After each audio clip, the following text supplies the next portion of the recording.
Private university অনেক আছে। আপনারা চট্টগ্রামে যান, রাজশাহীতে যান, ওসব জায়গায় কিন্তু এত বহিরাগত, এত পাগল দেখতে পারবেন না। আমি কুয়েত মৈত্রী হলের, আমার হলের সামনে প্রতি এক সপ্তাহ পর পর পাগল এসে মেয়েদেরকে উত্তপ্ত করতেছে। একটা হলে মেয়েরা এটা চায় না, তারা নিরাপত্তা চায়।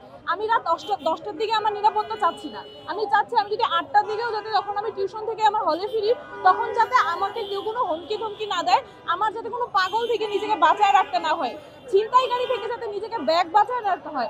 আমার ভাই চা খেতে গেছে রাত 12টার দিকে, বা যেটাই খেতে গেছে রাত 12টার দিকে, সে উদ্যানে গেছে, শুধুমাত্র কথা কাটাকাটির জেরে তাকে কুপিয়ে মারা ফেলা হয়েছে। এইটা তো কোনো শিক্ষার্থী সুলভ ঘটনা না, এটা একটা প্রতিষ্ঠান।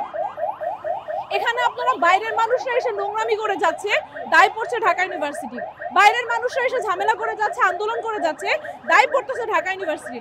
আমরা আমাদের ইউনিভার্সিটির একটা নির্দিষ্ট এরিয়া চাই, আমাদের এরিয়ার ভেতর দিয়ে সরকারি গাড়ি চলাচল করবে, সেটা সীমাবদ্ধকরণ করা হবে, যেটা কিনা কিছুদিন আগে আমাদের ভিসি স্যার করে দিয়েছিলেন, সীমাবদ্ধ করা হবে। এখানে আপনারা হুদাই মানে ইচ্ছা মতো যাতায়াত করতেছেন, রাতের বেলা বাইকের শোডাউন দিচ্ছেন, গাড়ির শোডাউন দিচ্ছেন। এটা তো শোডাউন দেওয়ার জায়গা না, এটা একটা ইউনিভার্সিটি। আপনারা কার জন্য যাচ্ছেন শাড়ি পরে ছবি তুলতে? এইটা তো শাড়ি পরে ছবি তোলার জায়গা না।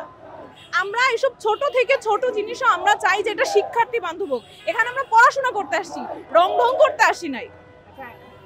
টিচাররাই হচ্ছে দুই ভাগ হয়ে গেছে, এখন হচ্ছে টিচাররা সবকিছু নিয়ে তারা রাজনীতি করতে যাচ্ছে।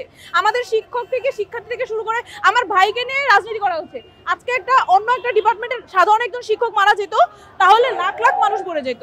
জাস্ট বিকজ অফ আমার ভাইয়ের গায়ে ছাত্রদল ট্যাগটা লেগে আছে দেখে আজকে শুধু আমরা আমাদের ডিপার্টমেন্টের কয়েকজন ছাড়া কিন্তু আসছি না, শুধুমাত্র ছাত্র দল। অথচ আমার ভাই কেমন মানুষ ছিল সেটা আমরা জানি।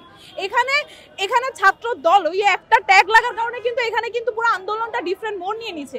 মানুষ তাকে নেশাখোর বলতেছে, গাঁজাখোর বলতেছে, তারা তাকে চেনেও না।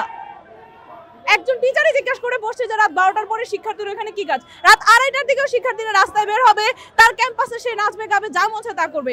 এখানে শিক্ষার্থীদের মর্জি, এই এরিয়াটুকু আমাদের।